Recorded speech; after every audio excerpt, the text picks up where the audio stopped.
Welcome back to the channel, everybody, for episode 4 of the Wrench Ranch Motorcycle Podcast. I am your host, Mike, and today we're going to look at how close I was in my predictions for the PowerPlus Chieftain specifically. I know they've introduced a PowerPlus Chieftain and Roadmaster, and then the new PowerPlus 112, they put in all of the previous bikes that had a PowerPlus. So Indian's really pushing that punched out 112. But first off, I just want to establish some bona fides when it comes to motorcycle ownership, and that I'm not necessarily an Indian fanboy, because I think later in this podcast it might start to seem that way. I've owned a lot of different brands of bikes. Actually, I used to be a Honda Magna fanboy. If I was going to be a fanboy of anything, it would be a Magna. I had an 88 Super Magna, which if you look back in my video catalog, you're going to see videos related to that Super Magna. Pretty rare for 88. It was a 750 instead of a 700. They didn't make very many of them worldwide, and it was a very cool bike. My first bike was an 86 Magna VF 700. Again, it was a pretty cool bike. Kind of a big bike for a starter bike for me, but you know, I never said I was a genius. XT500 Yamaha single thumper. I've had FZ6 Yamaha, which was one of the first bikes that I bought brand new. And the only other brand new bike I've ever had has been the Scout, until recently when we bought the Himalayans and the classic 350 Royal Enfield that was used. I've had a Yamaha Roadliner. I've had a Triumph. My wife, she rides a Triumph Speedmaster. So while I have an Indian, and you know, I tend to have gone off the deep end a little bit with some of the Indian stuff I own as far as t-shirts and stuff like that, I'm not necessarily an Indian fanboy. In fact, one of my bucket list motorcycles, I would say probably my favorite motorcycle of all time, has got to be the Dyna Lowrider S. I just love the way that bike looks. It came in a flat kind of like gray metallic or silver metallic. I don't remember exactly which year, with the kind of the bronze gold wheels on it and the bikini fairing. And you add the accessory chin spoiler, and now you've got a bike that I dig. I like that muscle bike look.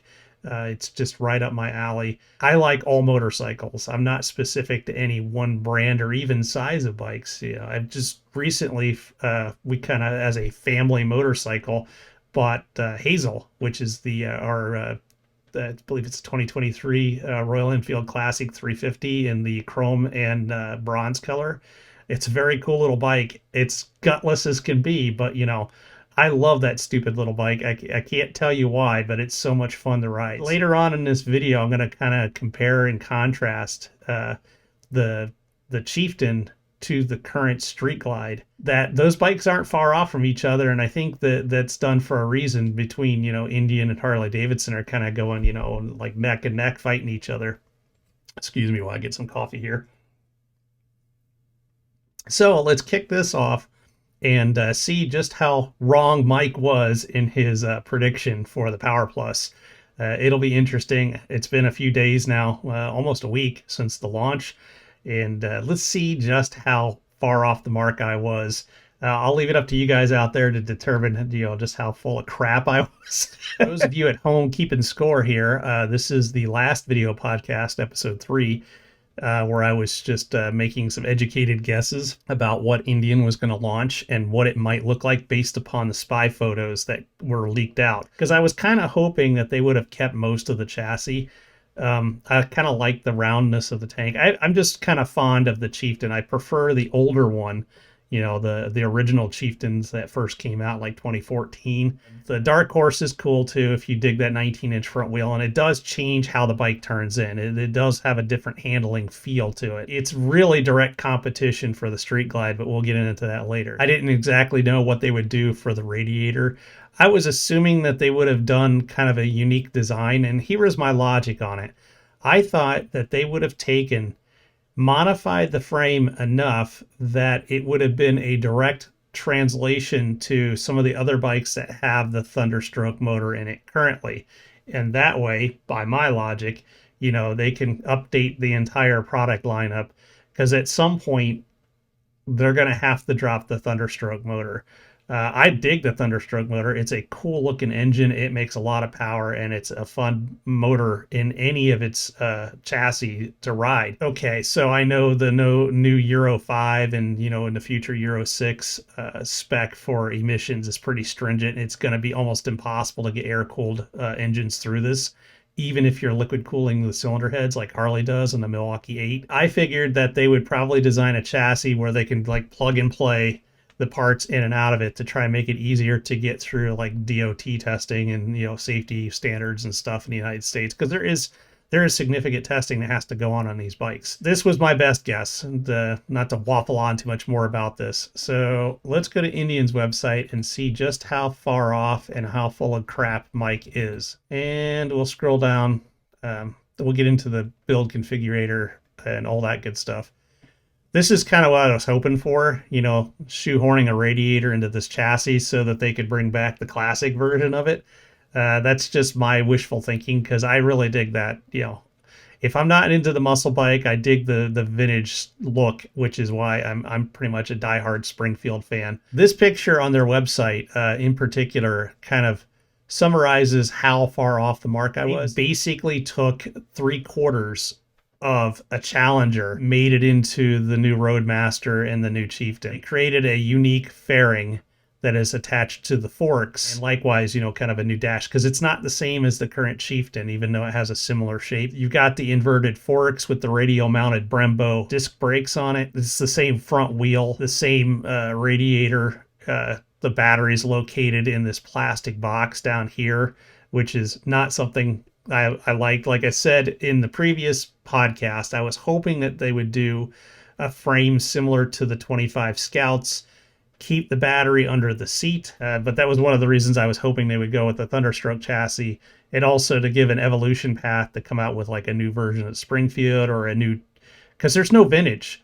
If you want that vintage style skirted fender look, you just can't get it unless you buy a Springfield or Roadmaster Classic, which is unfortunate because it keeps the past in the present. It's not just retro. And I really dig the vintage stuff. With all of that said, I'm not hating the way the new Chieftain looks. Let's do a Dark Horse, because I believe my image that I rendered was off a Dark Horse, which it is. Now, interesting that this is dropped. You can get the 108 or the 112, which I didn't know, so I was wrong about that too. I thought it would have just been the 112 based upon the leaked information, but yeah, no, they're going to offer the 108 and the 112. And here you can clearly see we've got the inverted fork, we've got the radial mounted Brembos. I mean, all of this makes for huge improvements in handling and the way the bike performs. The radiator, the way the frame is cast around that point on back, it's a Challenger. Even down to the side covers. The Challengers have always had like this black trim piece here. And if we go back and look at my image that I put together, the side cover on the back part of the frame is different. Because that's the Thunderstroke bikes, right? I'm kind of torn on that. Visually, I kind of prefer having this area a bit more painted, just to have a little bit more color on the bike. But, honestly, it doesn't matter, because the #1 sold color on bikes for every manufacturer is black. This is a Challenger is what it is. Through and through. It's a Challenger style fuel tank. Same kind of the locking fuel cap on the top. I imagine the fuel pump assembly and all of that stuff is the same internal to the tank. The dash is definitely unique to the PowerPlus, Chieftain, and Roadmaster, but it is different than the Challenger because you get the cubby on the top like you do with the Thunderstroke version of this bike. I don't know which windshield version you're going to get. Is it the Challenger windshield? Is it the windshield that is currently on the Chieftain and the Roadmaster? Is it its own unique design? Styling wise, I really dig the headlight. I like the little LED trim on the side, and it kind of acts as a daytime running light, the Challenger style bore bonnet. And we'll have to configure one online here to see just how the Indian, what kind of accessories they have for it, because I haven't looked at this in a couple of days. I kind of just let it simmer for a while to figure out, how full of crap I was on it. Like I said, if I had to put a number on it, I'd like to think I was getting close to 75% right, but honestly, I wasn't even close. Visually, I was there, but like it's a Challenger with a Chieftain fairing on it, which is good, honestly, because I never cared for the cyborg kind of Gundam style. It looks very Japanese. The fairing that's on the Challenger and the Pursuit. While some people love that fixed fairing, that's just not me. It's not my styling. And even though I've ridden those bikes and I enjoy how they perform, because man, that PowerPlus motor, I have not obviously I haven't ridden the 112 yet, but the 108, even in stock trim, you're talking 122 horsepower, 128 pound-feet of torque. It just revs out. Like you wouldn't believe that it's a V-twin kind of revving out. It does make a bit of noise at idle because you're listening to the valve train up in the engine. And if you're coming from air-cooled style V-twin, where your cams are down low in the motor and you're not really hearing the valve clatter, it could be a little unnerving to you. You may think there's a valve problem. Coming from a Scout, it has a double overhead cam engine in it. It's liquid cooled, and when that bike first starts up and it's cold, especially with a stock exhaust on it, it makes quite a bit of valve train noise too. I've never had any issues with it. It's just the nature of the beast. And I think some of the older Vicks were kind of that way too. It's just something Polaris has. Their valve train just makes noise. So the cure to that, put a cool set of pipes on it and then you won't hear it anymore. I was close, but not close enough. I will fully admit it was pure conjecture and speculation, and I was kind of hoping for stuff that didn't happen. So I'll give myself the benefit of the doubt and split the difference and say I was 60% right. But you guys can comment down below and tell me how full of crap I was. I'll take it. It's fine. I'm a big boy. I'll learn my lesson to keep my trap shut and not predict the future. I don't have the great Kreskin skills of seeing into the future. Coffee. So in the next segment here, what I want to do is I want to do just a brief comparison between the PowerPlus Chieftain and the Street Glide, because they're basically in direct competition with each other, very similar price now. And performance-wise, the PowerPlus is going to have it on edge. But you know what? Harleys are Harleys, and Harleys are still cool. So it's going to be a natural comparison everybody's going to do. And I might as well throw my hat in a ring and see how full of crap I am on this too. You all have to understand I'm doing this for fun because I enjoy it, right? And you're basically my family. I talk to the people in the comments. I get direct messages all the time. So yeah, don't take anything I say too seriously. I am not an authority on any of this stuff, and I'm just doing it for fun. So feel free to roast me in the comments all you want to, but just understand that this is just fun conversation I'm having. I am not an authority in the motorcycle industry by any stretch of the imagination. So back to the main webpage here for Indian. Let's just go ahead and click on the PowerPlus Chieftain again. Because really, the standard Chieftain is not going to be, in my opinion, the direct competition for the current 2025 Street Glide, which I think is why Indian went with the PowerPlus. The Street Glide with the liquid-cooled heads and the 2025 version of the Milwaukee 8 as a complete package, I think this is the main driving factor as to why Indian put out a Chieftain PowerPlus model, and they really snagged quite a bit off of the Challenger. They wanted to take a bike with a non-fixed fairing and have a direct competitor, because I think, and I don't know this for 100% sure because I don't have full sales volumes on this, but I bet you Chieftains and Street Glides are probably the #1 sold bikes between the two brands, whether it's Indian or Harley Davidson. I bet you they move the majority of their bikes are these guys. So it would make sense to me that Indian would do this. We are going to deal with a dark horse, mainly because that's what I had originally in my my spy photos and in the last video. And we're going to look at the price here. A 108 dark horse is $28,499. Let's look at Harley's website. So the base price is $27,749. And I think that's going to be based upon what kind of trim that you have here. but because I'm comparing it to a dark horse, I'm going to black it out. I mean, if you're going to do a base price to base price, I should be selecting the base Chieftain, right? But I'm trying to make it a comparison to what I was guessing it would look like from the previous model. I think we could even do red on both bikes here. Right off the bat, we have a choice on all the Chieftains except for the base Chieftain PowerPlus of a 108 or a 112. I think the base one comes 108 only. If you're going to go with a PowerPlus 112 motor, you're looking at 126 horsepower, 133 pound-feet of torque, 860 pounds. I don't know where they get the extra weight from because they should be almost the same weight. Base PowerPlus Chieftain is going to be 122 horsepower and 128 pound-feet of torque and 855 pounds. So they're pretty similar. I mean, you're talking about a 5-pound difference. Maybe it's a difference in the internals in the motor, or maybe somebody had their foot on the scale when they weighed the bike. If I go and I look at the Street Glide here under specs, we have 105 horsepower and 130 pound-feet of torque. So if you're looking at the PowerPlus 108, you're pretty close. I mean, the Street Glide is going to have a little bit more torque, but the PowerPlus makes more horsepower. The other thing that you don't see from here, and you'd have to look at a dyno chart on, is that the PowerPlus makes most of its power when it gets up in the RPM range.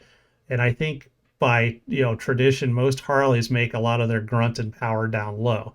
And that is completely rider preference. One's not going to necessarily be better than the other one because it really depends on how you ride and whether or not you like to rev the bike out in each gear or you like to shift in low RPM and let the torque just pull you along. In either case, I don't think you guys are going to be like, if you have the Street Glide, you're going to be embarrassed because the new Chieftain PowerPlus is going to pull away from you or vice versa. It's going to be so close that it'll be down to rider. However, if you're talking about the 112 PowerPlus, then you have 126 horsepower and 133 pound-feet of torque.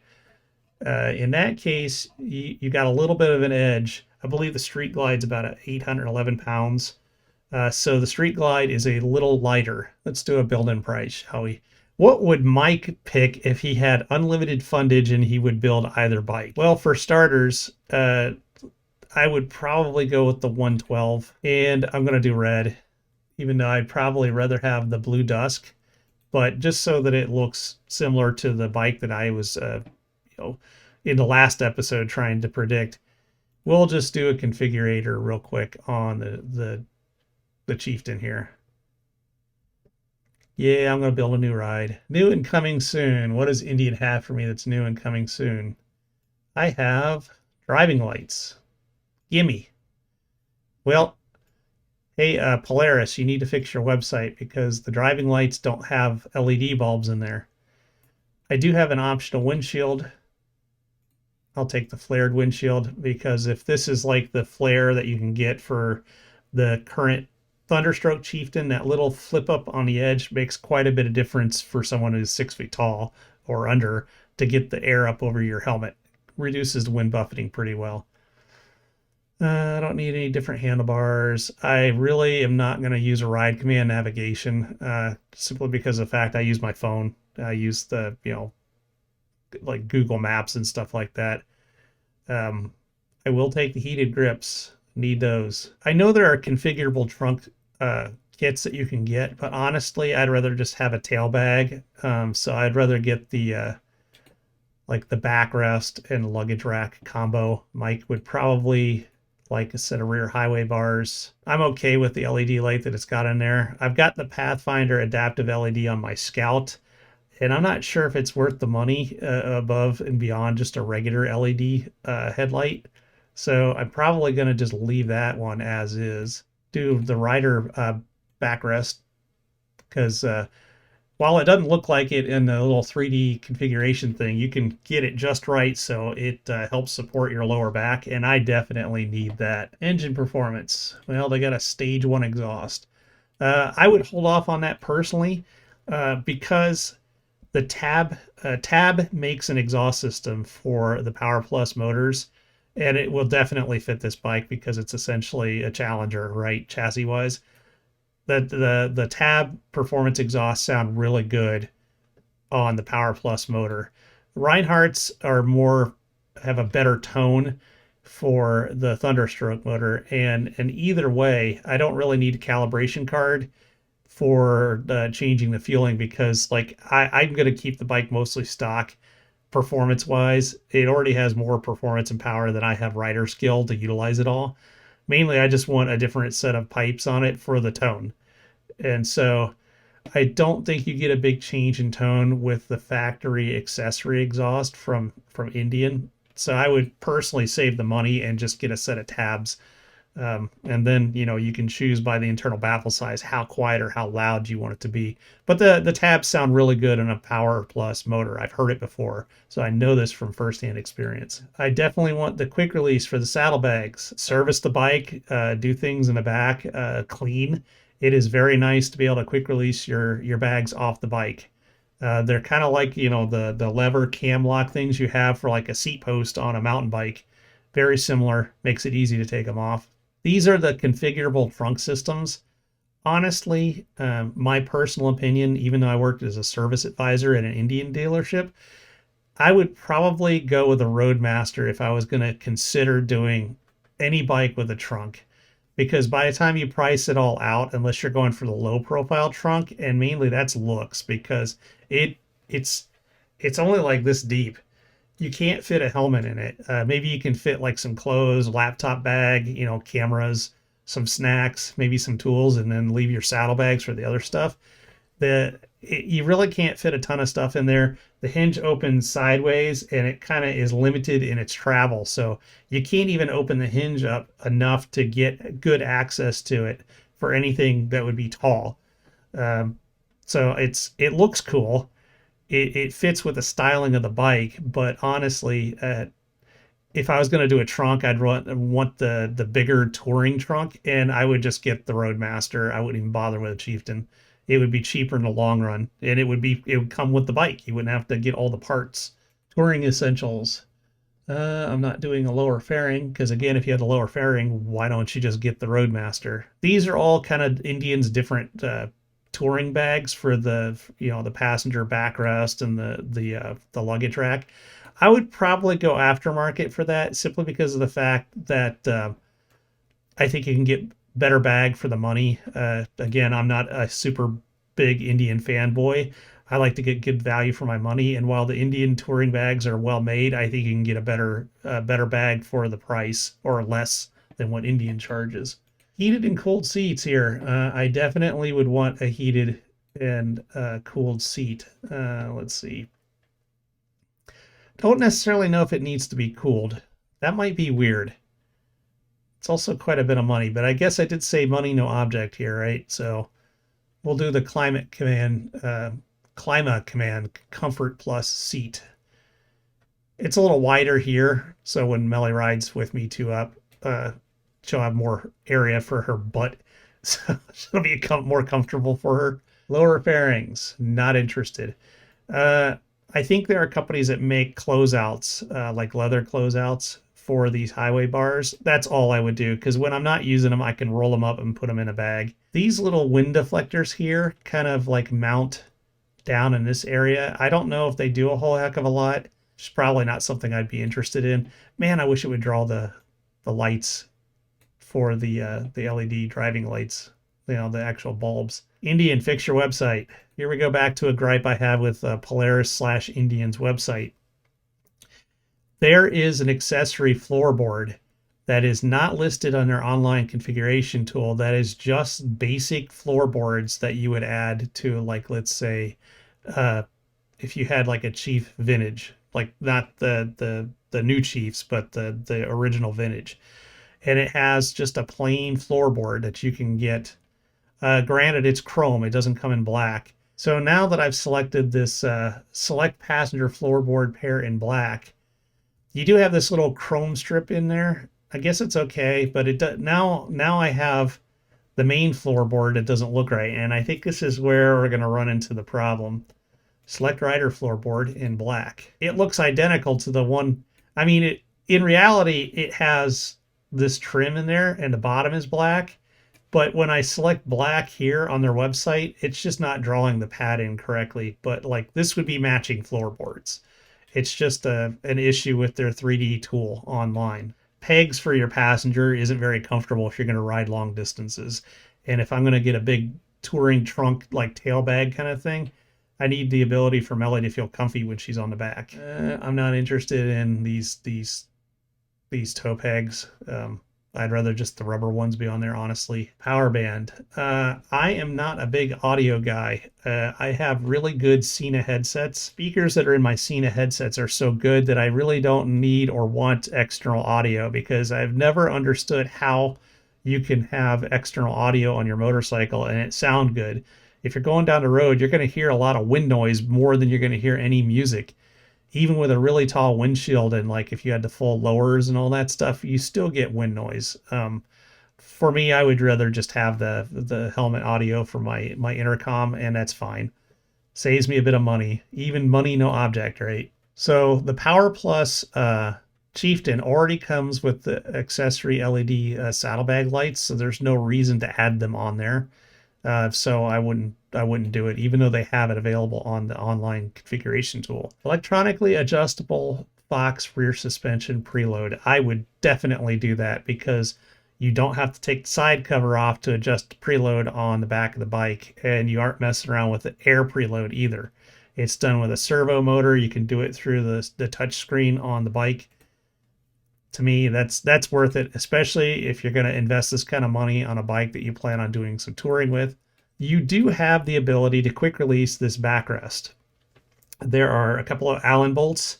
You flip up the two levers that you really can't see in this picture here, and it just comes right off. So my logic here versus having a trunk is I can take closeouts off for the front highway bars. I could take the backrest off and I could take the luggage off. So if I'm solo traveling and I'm not going with Melly on the back, I can strip this bike down significantly. So if I'm like, let's say, riding through the Smokies, or I'm over on the Dragon, in Deals Gap, or I'm going through the Blue Ridge Parkway, or I go out anywhere where I'm riding on twisties, it would be nice when you get to your destination, you unload the bike, you take the extra weight and stuff off of it, and then you go on day trips when you're base camping, as it were, out of a tent if you're actually camping, or if you're at the hotel. It makes it so much more fun to ride when you don't have to carry a bunch of crap along with you everywhere you go. Melly and I have been doing some long travels on our Royal Enfield Himalayans. Every time we'd leave to go somewhere, we were taking all of the crap with us. Now, our top cases were quick release, and any chance we got to stay one spot for a while and you can unload the bike, it made it so much more fun to go exploring without having all the extra stuff on the bike. So that is why I don't want a trunk system on there. I would much rather have this and just use a tail bag. They're quick and easy to get off. If I was going to go for the trunks, again, I would just go with the Roadmaster. So I've managed to spend $38,867.86 plus tax and dealer prep for what I would buy if it was a PowerPlus 112 Chieftain in the red color. Let me go full screen on that. I think it looks pretty cool. That's probably pretty much I would buy the way I would configure it. I have no money to do this at all, so this is pretty much pointless. Maybe when they become used, I might be able to do it, but no way in hell I could buy one now. While it's mostly a Challenger frame, I would take that bike over a Challenger any day of the week because I was never a fan of that Gundam, anime style fixed fairing. This looks a little bit more traditional, looks more like the current Chieftain, with just like a little bit of LED, like daytime running light trim on the front of the fairing. So let's leave this dude here and go back and look at the Street Glide. Let's see. I got to go to the build your own. Let me click on that. I've never really used Harley's online configuration tool that much, so this is going to be kind of new for me. So we'll black it out and we're going to select red. So that's kind of like doing the dark horse thing with the Chieftain. And, it looks pretty cool. I do like how Harley has restyled their hard luggage, the saddlebags. It's not so trapezoidal. Is that even a word? This little bump out detail here kind of matches the side cover, and the side cover is more painted than it is on the Chieftain that has kind of that Challenger trim where it's more blacked out. You do have a huge touchscreen. Harley's definitely got that going on. I have different opinions on all of this infotainment stuff, but I'm just saying, screen wise, you have a much bigger touchscreen that is available as standard. I do really dig the Harley wheels too. Uh, I'm not a fan, I'm just going to tell you straight up, of diamond cut wheels because the clear coat that they usually put over them, I think Indian doesn't have clear coat. So on one hand, if the diamond cut area is clear coated, it tends to flake off over time and then just looks bad. If it isn't clear coated and it's just diamond cut after the wheel's been painted or powder coated, then you have to take care of it because it's just bare aluminum. So you need to put some flits or some kind of metal polish slash protector on that from time to time, or it's gonna start to corrode and then over time it'll just look bad. I think Harley and Indian, this aluminum that's diamond cut is just it's just straight aluminum. It's just been cut away after the wheel is finished. But somebody correct me if I'm wrong on that. Guess I got to click on customize. So what do I get goodies wise? Sissy bar up. Looks like we got packages. So let's see. I want that, and I want the luggage rack. I'm not sure if I'm a fan the way that luggage rack is designed there. It looks a little rounded. You know, how would you fit a tail bag on there and not have it kind of being smushed up in the middle? I'd rather have it much more flat. I guess those are the individual parts. It's a 4-point docking hardware, probably so that it's a quick release because you can see the latches, and also the sissy bar is a quick release too. Harley needs to have some get info on these accessories on the website. Even though when Indian's website has some issues, they at least give you a description of what the part is. I don't know if this is a heated grip or if it's just style. Until I know that for sure, I'm going to deselect it. FLHX Comfort Windshield Smoke. Oh, there we go. I'll take that. I do notice, and again, because I don't know a ton about the Harleys, the windshield looks to be almost fixed. But I don't know for sure if there's a mechanism on there to adjust the angle. But like on the Indians, you can raise and lower the windshield. That's just standard on the way the fairing is designed. I don't think that looks too bad. I mean, it's a kind of a cool looking windshield. I'm going to leave it there just because I selected the windshield on the Chieftain. Yeah, I'm not doing a tour pack, and I think the same thing holds true. You'd probably be better off buying the model that came with that stuff standard than to have to add it later. Well, I added a different seat on the Chieftain. And this looks like it might have more padding area for a passenger. Fairing lowers, not doing fairing. And I didn't do any performance intake or anything like that. Switchback hand and foot controls. Switchback seat. What does that look like? Change. Well, I don't think that would be any more comfortable, honestly. Go back to the sundowner seat. Change. Rear tip over protection. What is that? Well, that can't be a highway bar, can it? If I throw that on there. Oh. Well, I guess it kind of is, but that's almost like stunt bike stuff.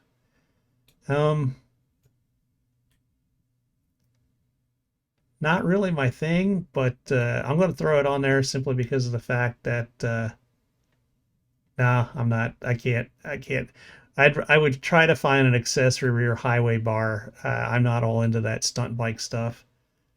Front tip over protection. I'm assuming it's a similar thing. Yeah. ST package. What is in the ST package? Don't want any of that stuff. I didn't have any wheel option on the other bike. Carbon fiber package. Don't think I would do that because then you'd lose the painted fender in the front. Bearing speakers, saddlebag speakers. Well, I gotta give it to Harley. There is a lot of stuff here. Color match chin spoiler. Well, that would be cool.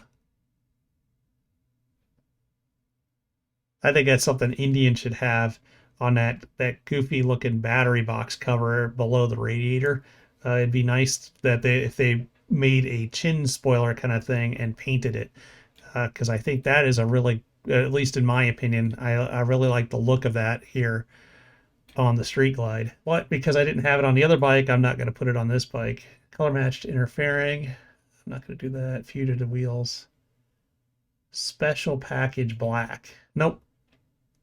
So that's about as close as I could get to the way I would do this bike based upon what I did on the Chieftain. So we're at 31,357.65, but I also don't have rear highway bars and the driving lights and a couple of things that I chose on the Chieftain. I'm not 100% sold on that windshield just because like it's kind of always there and big and tall, but just for a comparison on my part, because I would like to have the extra wind protection. I don't know if I dig these mirrors being mounted to the fairing or not. I'd have to ride one to determine whether I like that or not. You do get a little bit of a wind deflector here as part of the Street Glide right from the start. Let me do the same kind of view here. The like 3/4 and away view. So there's our Street Glide. And then here's our new Chieftain. I don't know, price wise, where were we on this? Let me go back, exit full screen. I was at 38. And exit the full screen here, as I was 31. So I spent way more money on the Indian. And some of that stuff I'd have to get aftermarket. Also, I have the different motor. So this is all pointless, really, isn't it? This was fun for me to do. It's kind of a pointless exercise anyhow, because I don't have the money to buy either one of these bikes. And secondly, I think you're going to have two camps of people. You're going to get people that are always been diehard Harley Davidson fans, or they've always ridden Harleys, and that's what they're going to get. And you're going to have the other camp that's going to be into Indians. Maybe they came from a different brand, not necessarily a Harley convert. And I don't think one bike is head or shoulders better than the other one. Personally, for me, I would prefer the Chieftain, just because I know what the Challenger feels like. I've ridden it, and we've had at the dealership I worked at, we've had Street Glides come in that we've sold used. Also service bikes, because our dealership services all makes and models, not just Indian or Royal Enfield. And I've ridden Street Glides, even the 24s. Haven't not ridden the 25. It's a different handling. I mean, it's really down to personal preference. And if you're looking for a recommendation for me to say one's better than the other one, you're not going to get it, because I wouldn't take either of them, honestly. This is just more of a fun discussion, because I actually prefer the Springfield. I just love the way that bike looks. I've ridden a couple, and I'm just not a fixed fairing guy. I'd rather just have the windshield and the light bar and that vintage look. Give me a passenger backrest with the luggage rack so I could take Melly on a long trip and just roll that way. That would be my preference. And I do know that, a Road King would get me pretty much there, but I'd have to go aftermarket to get some of the accessories to do what I want to with it, which is fair, because it'd be the same with the Indian. And there have been, some Road King style changes on the newer style Road Kings that I don't dig so much. So I'd probably be looking at an older one if I went Harley. But I also had a Roadliner, and honestly, I would still own the Roadliner, the Yamaha Roadliner we named Audrey. Pretty much Yamaha's version before Indian even had released it of what a Springfield was. And it was a gorgeous bike, and the only reason I ever got rid of it was because there was something about the way the hydraulic clutch on that bike worked that absolutely wrecked my forearm and the tendons through here so bad I thought I would not be able to ride again. I had tennis elbow so bad my hand would cramp up, and I couldn't close my clutch hand. I had to pull my whole arm back on a long ride once. And it was very painful, and it was the only bike that's ever done that to me. And it's just something about how the clutch was on that bike, which was normal. Yamaha actually made a countermeasure kit that changed the clutch internally, which was a hydraulic clutch. Why would it be so hard to pull the clutch lever and like the length of the clutch lever. I don't know. A friend of mine has one and he has no problems with it. Maybe it was just my bike in particular, but that was one of the reasons I got rid of Audrey. Thanks for watching. It is much appreciated. Hopefully you found that entertaining. I had fun making this video, kind of doing some window shopping for two bikes that I would never have the cash to buy. And even if I did, probably wouldn't buy because I'd rather have the vintage style of any of those bikes. I mean, if it came down to it and I wanted a Chieftain, I was going to really get one because I like the vintage style, I would get an older Chieftain just to get the older style fairing on it. And I would even get one that was probably closer to, let's see, I don't remember when they put the new ride command system in there. So we're going to say maybe 2016 was the last year without the ride command. So I would get a Chieftain that was like, 2014, 15, or 16, because I will never use the ride command system. There are some things that are on the touch screen that, work out just fine. But, and that might be a subject for another video, why, I personally don't dig all this infotainment stuff on motorcycles. I think it creates a kind of a planned obsolescence problem where you have a motorcycle mechanically that runs just fine, but will ride command or whatever Harley's version of it, or BMW, or all these other manufacturers that put all this moving map, GPS, infotainment stuff on the bike, trying to make it more like a car experience. Will they continue to support that into the future, or will the thing become bricked as soon as they decide to take a different path? Because on the 25 Scouts, they now have the the 4-inch ride command screen. And I'm just thinking to myself, what happens when that stuff goes away and, Indian decides to take a different route? Do they continue to support map updates and software updates, or does it just stop working? Where on the previous Scouts, where all you had was just a speedometer, if you wanted navigation, you got a mount for your phone and you used like some either a Bluetooth headset or an intercom, and you can get turn-by-turn navigation. That's what I use right now. And there's aftermarket solutions that have like almost like a touch screen that you can just mount to any handlebar. So maybe that's a topic for the next video podcast, or maybe we do something different. I've got some ideas. If you got some ideas about any potential, topics for the next video podcast, make some comments, drop them down there. You can also tell me whether you think this sucks and I should just shut the hell up, or hopefully that's not the case. If it is, then why are you watching in the first place? But for all of you that do watch, I do absolutely appreciate it.